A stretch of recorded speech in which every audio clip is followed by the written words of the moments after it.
Radio Publique Africaine.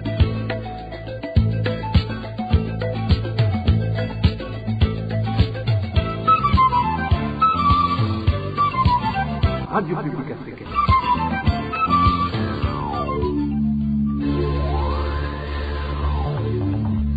Ni umwanya w'amakuru mu Kirundi. Mukaba muyashyikirizwa na Marie-Ange Irakoze. Numunezero ntangere gusubira guhura namwe mwese mwahisemo gukurikira amakuru mushikirizwa ni radio RPA ijwi ry'abanyagihugu mwiriwe canke mwaramutse bibanye naho muherereye. Sangwe ikaze mu makuru mu Kirundi agizwe n'ingingo nkuru zikurikira.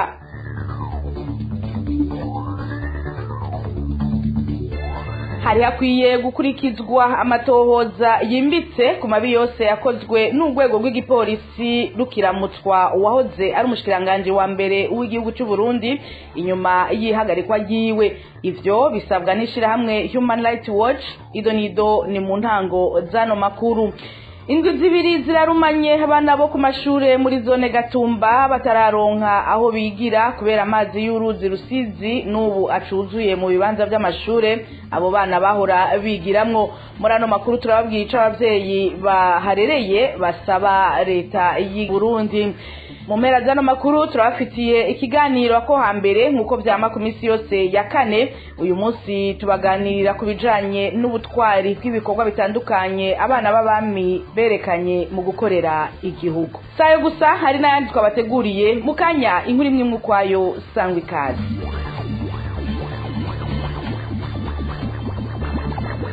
Ndasubiye kubaramutsa nkuko narimejeje kubica ku masonga. Ihagarikwa ry'uwahoze ari umushikiranganje wa mbere Alain Guillaume Bunyoni ryategerezwa gukurikirwa n'amatohoza y'ubutungane ahagije kubijanye n'amabi yose yakozwe n'urwego rw'igipolisi cy'u Burundi akirurongoye. Ivyo bisabwa n'ishiramwe mpuzamakungu riharanira agateka kazina muntu Human Rights Watch ibicishije mu rwandiko rwasohotse kuri uyu wa kane igenekerezo rya 27 ndamukiza umwaka wa 2023.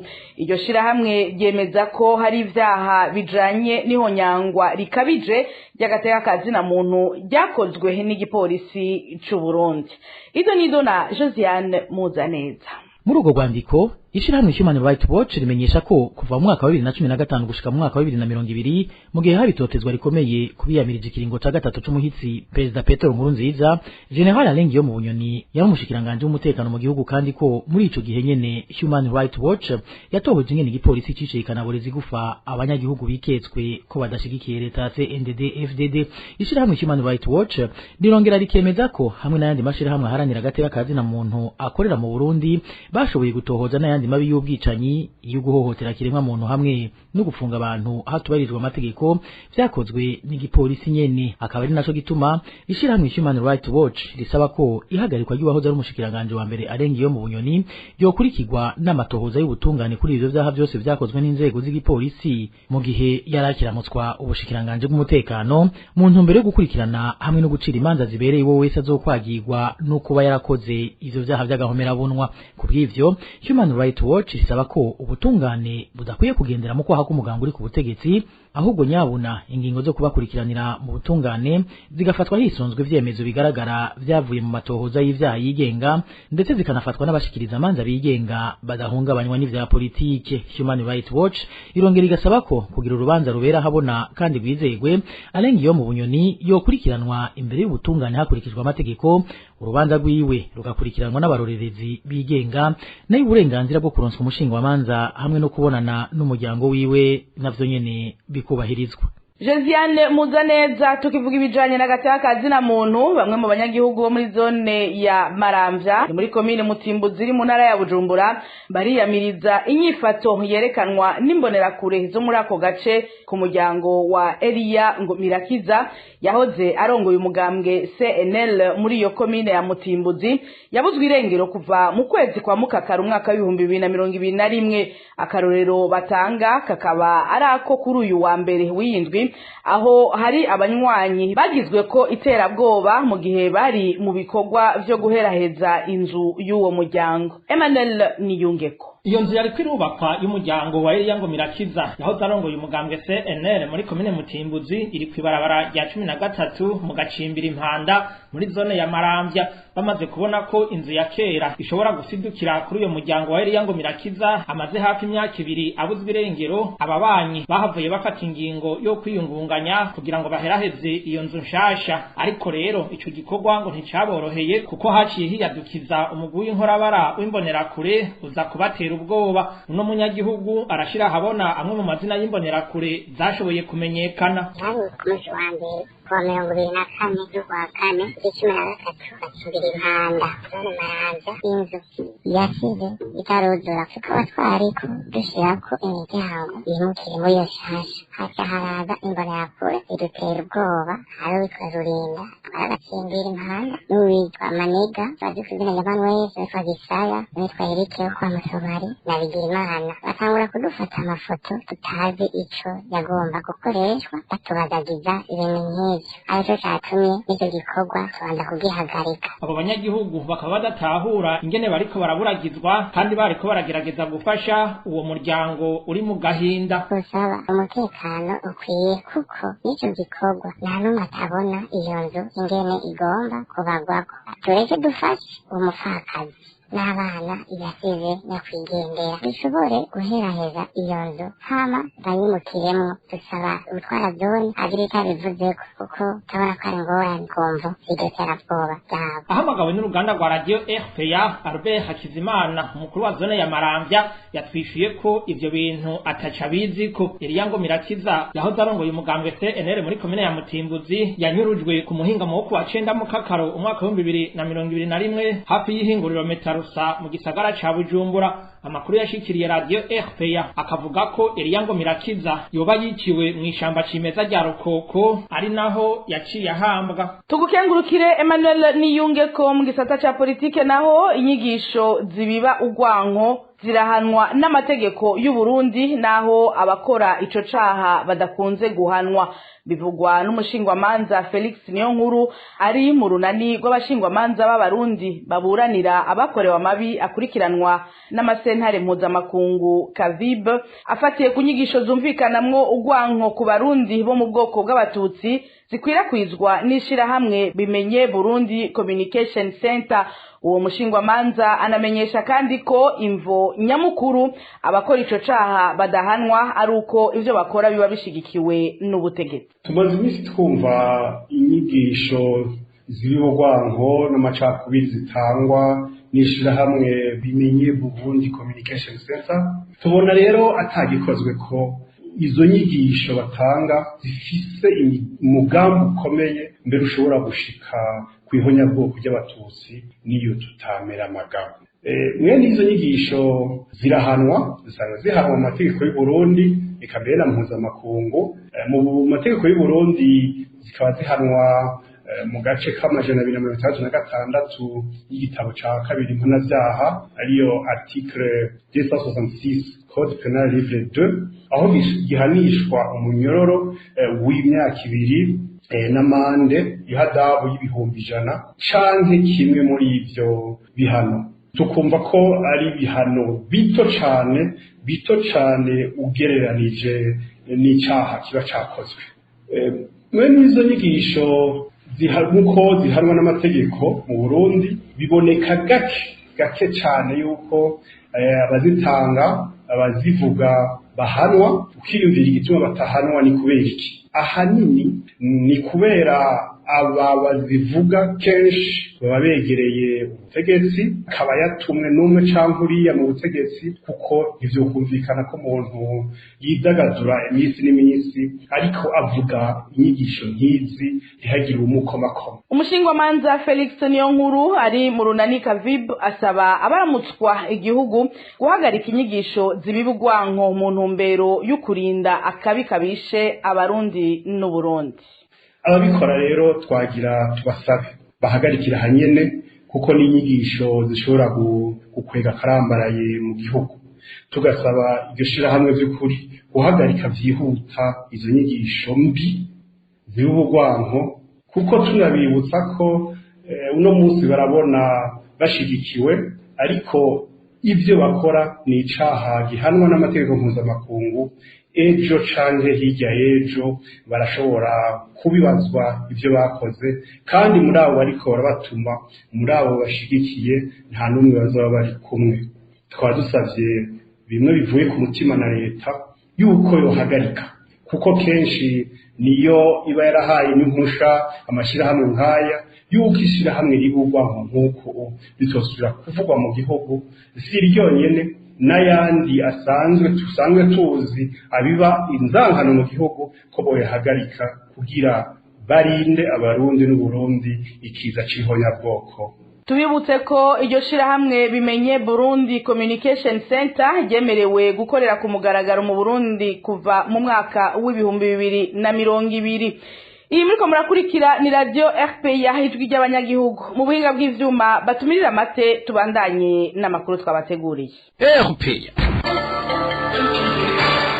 Nkuko nari nabibabwiye mu ntango zano makuru indwi zibiri ziraheze abanyeshure bo kuva mu mwaka wa mbere gushika mu mwaka wa gatandatu bo mu duce twa Mushasha mu Gatumba komine Mutimbuzi iri mu ntara ya Bujumbura bataja kwiga biturutse ku mazi acuzuye aho bigira. Abavyeyi babo basaba ababijejwe kubafasha gutora umuti w'iyo ngorane. Eric Niyonzima.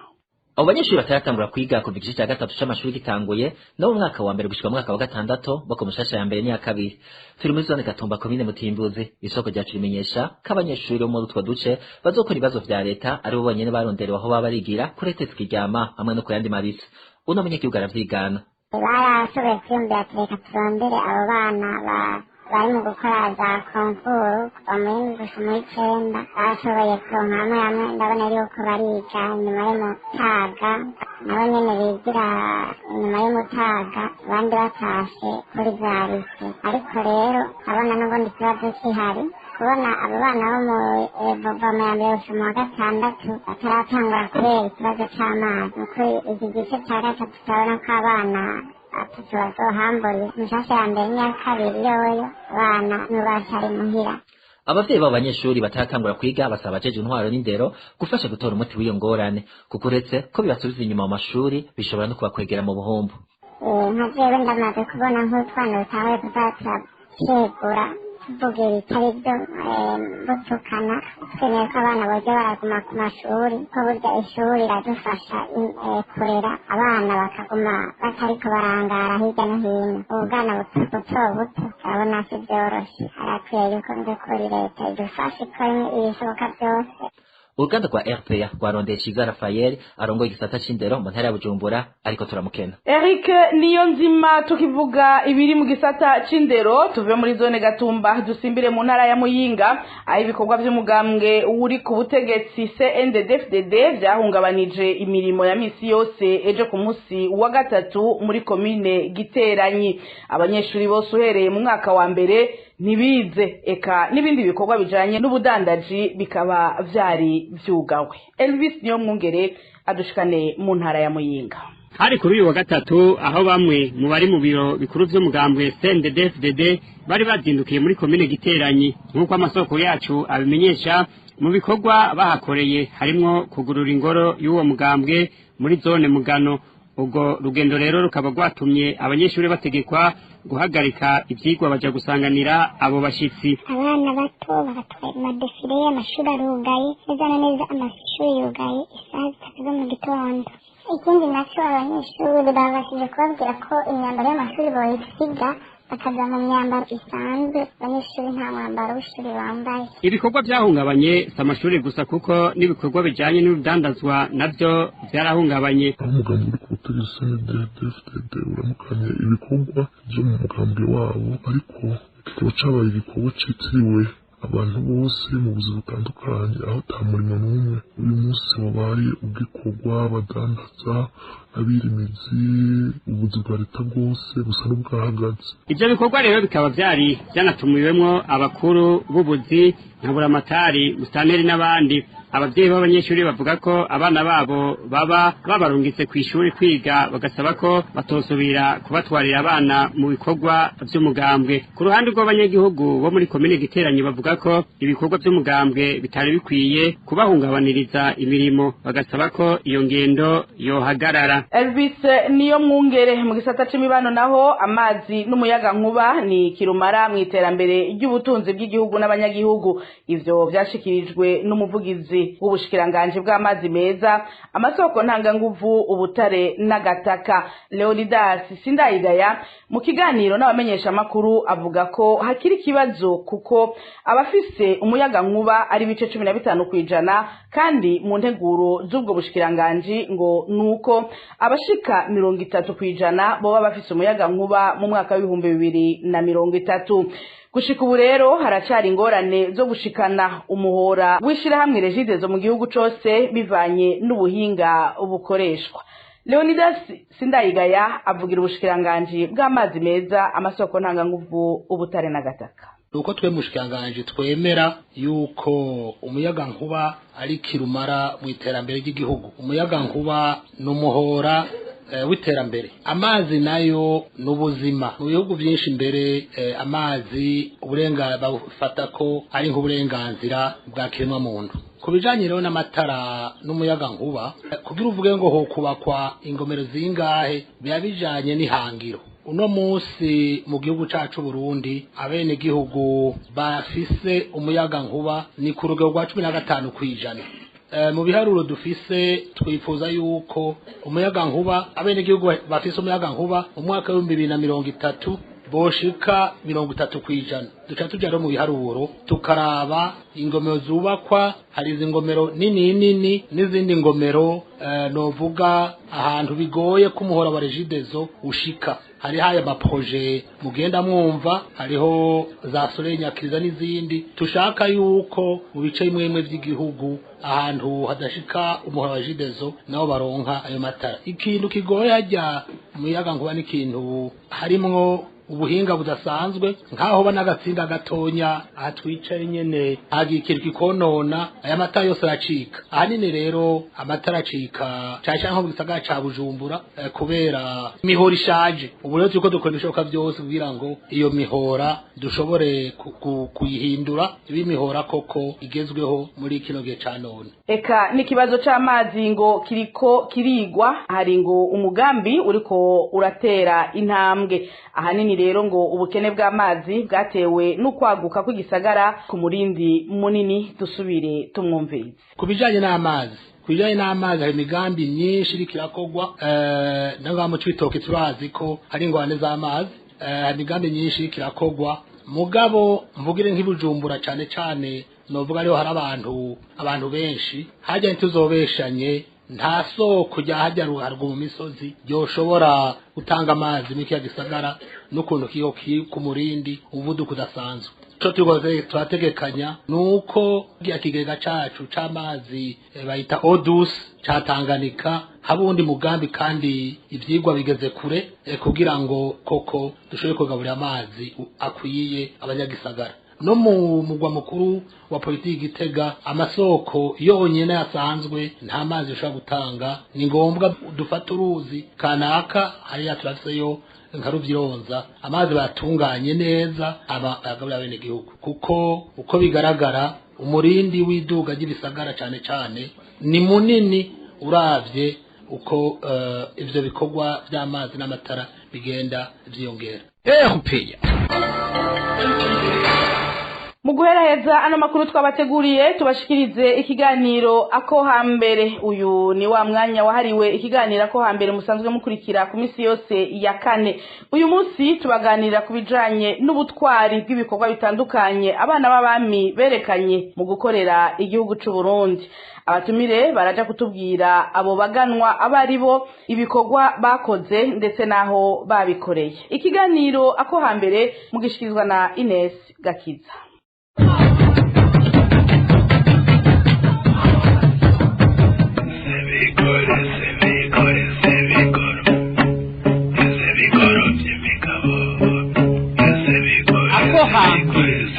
Ikiganiro ca kahise, amayagwa imihigo n'imigenzo y'ikirundi ako hambere mubishikirizwa n'abamenyeshamakuru ba RPA iminsi yose ya kane.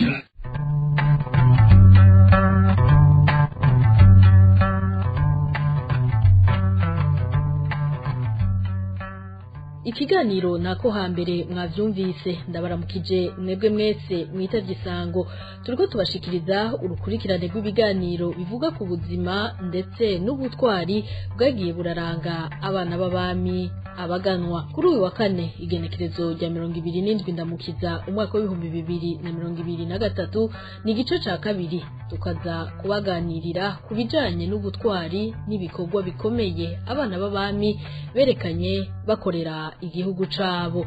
Abo bana b'abami ni bande, ni ibihe bikorwa bagiye barakora? Ivyo nivyo bibazo tuza gucija nino muri kino kiganiro dufashijwe n'abatumire batatu: umukurambere Zenon Nicayenzi, muganga Alphonse Rugambarara bakurikiranira hafi bijanye na kahise bakanakigisha abakiri bato, hamwe n'umushakashatsi mu bya kahise umwigisha muri kaminuza Joseph Gahama. Kuri mikro muri kumwe na Ines Gakiza. Kaze.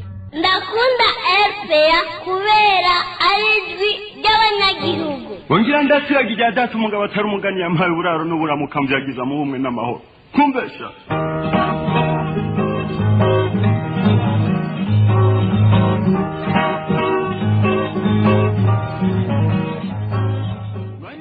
Ndasubiye kubaramutsa. Mu kiganiro giherutse twababwiye ibijanye n'indero yahabwa abana b'abami baho hambere, indero yihariye bahabwa kugira bazovemwo abazoshobora gusubirira umwami se wabo, abandi nabo bagafasha mu gutwara igihugu. Indero rero abo bana b'abami bahabwa barayikurana ndetse bakayishira no mu ngiro mu gukora ibikorwa bidasanzwe vy'ubutwari. Ubutwari bw'abaganwa bwabonekera mu bikorwa bitandukanye by'ubuzima bw'igihugu. Mu gutangura mukurambere Zenon Nicayenzi aratubwira bamwe mu baganwa bitanze mu guharanira iteka ry'abarundi n'Uburundi. Abo baganwa bahanganye na bakava amahanga gushikaho bahasiga ubuzima.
Abagwanye n'abanyamahanga sabo gusa. Umutumire wacu agira kabiri yunganira mugenzi we nawe aratubwira abandi baganwa bitangiye igihugu nk'umuganwa Kirima yemeye gupfa mu kibanza ca Mwezi Gisabo.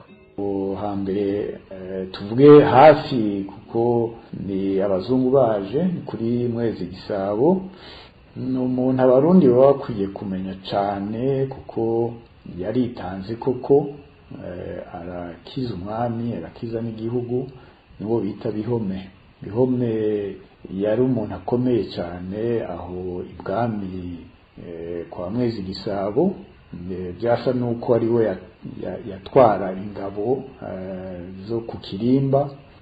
Uyo rero yaritanze abansi b'u Burundi, abadagi n'abariko baragwanya umwami ari Maconjo na Kirima, ntibashoboye kumwica kubera uyo yitanze apfa mu kibanza ciwe. Yafashe impuzu ziwe arazambara amubwira ati ingabo niziko tware ugende winyegeze gushika dushoboye kuronka uko ugaruka. Abo nukuri nikubashira imbere cyane. Abandi baganwa novuga muri ico gihe naho bavuga yuko Maconjo yamenje, ivyo yaramenje ariko yari yigeze kuba umuganwa akomeye cyane. Bavuga yuko mu gihe b'Abarabu baza gutwara abarundi n'abandi bo mu Babembe n'abandi batari bw'Abanyekongo, Maconjo yabaye umusirikare akomeye cyane, umuganwa yashoboye gutwara ingabo kugwanya abo bariko baratera igihugu. Ni naco gituma umwami yamugomwe aramuha umukobwa wiwe. Uwundi bavuga muri izo ngwano nyene zaho nepfo amaja Buragane amaja Ibujiji n'umuganwa witwa Ndungu. Uyo Ndungu nawe nyene aravugwa mu bashoboye kugwanya abansi bari bateye Uburundi. Abandi baganwa n'aba hafi Mwezi amaze gutanga haza Mutaga Mbikije. Abafashije Mbikije gutwara imbere y'uko apfa hari ingorane nabagiye muri byo bita Conseil de Régence, ni kuvuga bari batwara nk'imfata kibanza z'umwami. Turumva Ntarugera, hanyuma Bandumwe kuri Mwambutsa, Bakarabona. Wingoma zaravuga intwari zitwatanze ingamba zikatera ibisiga bikisiga ubangutira ubugere busigaye itsinzi izo ntwari zitwaza umusure umubesha arabakurira kwa Gisabo abadasigana ku Kirimba. Uretse abo babonekeye mu bikorwa byo kurwanira igihugu n'umwami, abandi baganwa berekanye ubutwari bwabo mu gutunganya iby'intwaro ku Kirimba. Aha muganga Alphonse Rugambarara atanga akarorero k'umuganwa Kinyuka yanasigaranwa Ikirimba umwami adahari. Icyo tuzi nuko hariho amazina y'abashoboye gukora ibintu by'agatangaza mu gihugu. Uwa mbere twumva ni uwitwa Mitimigamba. Mitimigamba yazananye na Ntare Rushatsi. Mitimigamba bavuga yuko ari we yoba yarashinze urwego rw'abanyamabanga bari bajejwe ibijanye n'ibwirizwa shingiro cy'igihugu. Bari bajejwe ibijanye ni gutunganya intwaro. Kuri Ntare Rushatsi niho bavuga yuko ibijanye byose no gutunganya intwaro ariho byakorewe. Ubu rero tubikesha uwo bita Mitimigamba. Uwundi muri kahise twoshobora kuvuga ni uwitwa Kinyuka, yazanye Abanyuka. Uyo Kinyuka bavuga yuko mu bari bajejwe ibyo ku Kirimba ibwami, twovuga ibijanye na intendance na protocole, ubu niko twovyita, yari Kinyuka. Abakurikiye yaciye aba umukuru w'umuryango w'Abanyuka, nibo bavuze ingoma ibwami, nibo kuko ingoma zari zifise akamaro kanininya mu bijanye na protocole, kuko nizo zavyura umwami, nizo za imirisho yavuzwa, yerekana icyo umwami ariko arakora n'ibindi. Kandi baranavuga yuko iyo umwami yagiye mu ntara kure cyangwa yagiye mu ngwano, uwasigara ari nk'umukuru yari Kinyuka. Urumva ko uyu yari akomeye cyane. Jenda kunda FPA kubera ikunda abamama, abapapa, abana, n'abatamakazi, abarundi n'abanyamahanga. FPA nitwe rya bose. Wijana n'ibisiga umucura seruka amahorara. Muriko mukurikira ikiganiro ako hambere turiko tubayagira ku bikorwa by'ubutwari abana b'abami bakoreye igihugu c'u Burundi. Ubwo butwari bwa bamwe mu baganwa ngo butuma batazokwibagiranwa mu buzima bw'igihugu c'u Burundi. Umushakashatsi muri kahise Joseph Gahama avuga ko abo baganwa bakoze ibikorwa bidasanzwe bari mu migwi itatu. Umugwi wa mbere n'uwo baganwa batwara imbere y'uko umwami akura. Hariho abaganwa rurangiranwa tuzoguma twiga kandi twigisha muri ikahise ku Burundi, kuko barafashije gutwara umwami. Abo baganwa novuga ko bari mu migwi itatu. Ubwa mbere hariho abaganwa bo mu nama yahagarariye umwami mu gutwara imbere y'uko umwami akura, babita conseil de régence. Ibyo byashise kuri Mwezi Gisabo. Hariho Ndivyariye, niwe yamutwara imyaka myinshi, niwe yatumye yima, ariko byagiye guhinduka, ntibumvikana na Mwezi ariko arakura. Uwo Ndivyariye yaca arivumbura agenda hariya mu Bwero, imbere y'uko apfa urupfu rwiwe ntituzi ingene byagenze, ntibisobanutse namba. Hari Ntarugera rero ni izina ry'ubutore, yitwa Ntarugera Ijanja, izina ryiwe yitwa Serushanya. Nuko yari umuntu azi kurwana cyane, yari afise mwene wabo yitwa Rugema. Abo nibo bahanuye Mwezi Gisabo, yarise bati abadagi bagifashe, reka twemere tuganzwe. Igihe basinya yuko Uburundi utahiye abadagi, ico bise traité de Kiganda mu 1993. Ariko hariho na Nduwumwe na Karabona, abo barazwi mu gikoroni, n'abana umugabekazi yitwa Riri ku Mutima, umugore wa Mwezi yarakaze cyane. Abo ari Ndivyariye, ari Rushwasha, ari Ntarugera, ari Nduwumwe, nibo baganwa bonyene bari bazi ibanga rya Karyenda. Yari ingoma itabonwa n'umuntu n'umwe, yari ifise umuntu ayibungabunga, ariko nta muntu w'umurundi yovuga ngo yigeze ayibona, kiretse abaganuza n'uwo muganwa umwe. Umugwi wa kabiri w'abaganwa berekanye ubutwari. Joseph Gahama avuga ko ari abafashije abazungu bagishika mu mpinduka bari bazanye n'inyuma bikwikukira. Umushakashatsi muri kahise Joseph Gahama aratubwira aberekanye ubutwari mu ntwaro y'igihugu. Umugwi wa kabiri n'abaganwa bayobotse abazungu igihe bashikiye ngaha, barabafasha mu mpinduka zinshi zabaye mu Burundi.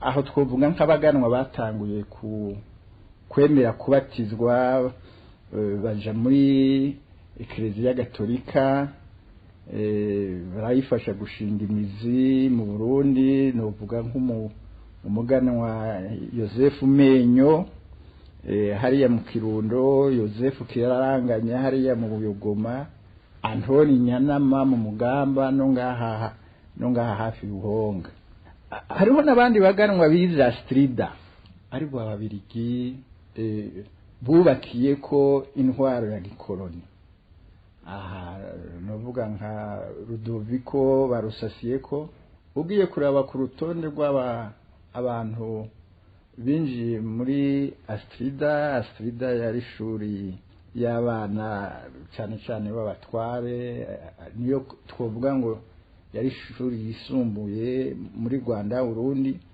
barisasiye ko niwe nimero ya mbere hariho Petero Bigaye Impunzi hariho Yohani Batista Ntidendereza n'abandi hanyuma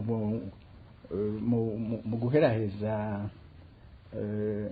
mvuga abaganwa bafashije ibikorwa bitari bike mu ntwaro y'igihugu hariho abaganwa bayoboye Burundi tumaze kwikukira twovuga nka umushikirangoma wa mbere kera bavuga umushikirangoma wa mbere Andrea Muhigwa muri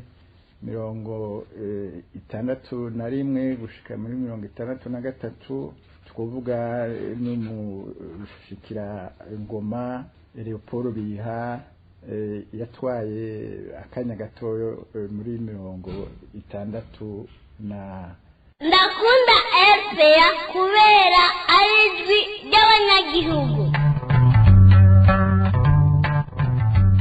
Nshuti namwe bakunzi ba RPA murahejeje kumva ibitari bike bijanye n'ibikorwa by'ubutwari byakozwe n'abaganwa. Mwumvise ko abo baganwa bari mu migwi. Abatumire batubwiye ko hari n'abana b'abami ari bo baganwa baheba n'ubuzima bwabo bitangira igihugu. Ni ngaha rero duciye dusozerera ikiganira ko hambere cuno wa 27 ndamukiza umwaka wa 2023. Iki kikaba cari igice ca kabiri. Ku munsi wa kanuza tuzobayagira ku butwari budasanzwe umwana w'umwami Rudoviko Rwagasore yerekanye kuva akiri muto, ingabire yakuranye zo gukunda igihugu n'ibindi yagiye arakora yashikanye Burundi ku ntahe yo kwikukira. Nshimire cyane bimwe bivuye ku mutima abatumire bacu abashinga ntahe Zeno Nicayenzi, muganga Alphonse Rugambarara hamwe n'umwigisha muri kaminuza Joseph Gahama. Ines Gakiza nariko ndabashikiriza kino kiganiro nkaba ndabikebanuye ndabipfuriza kugira iteka nitekane naho ubutaha. Cyari ikiganiro ako hambere imigenzo amayago n'imihigo yabo hambere tubiragabana ako hambere.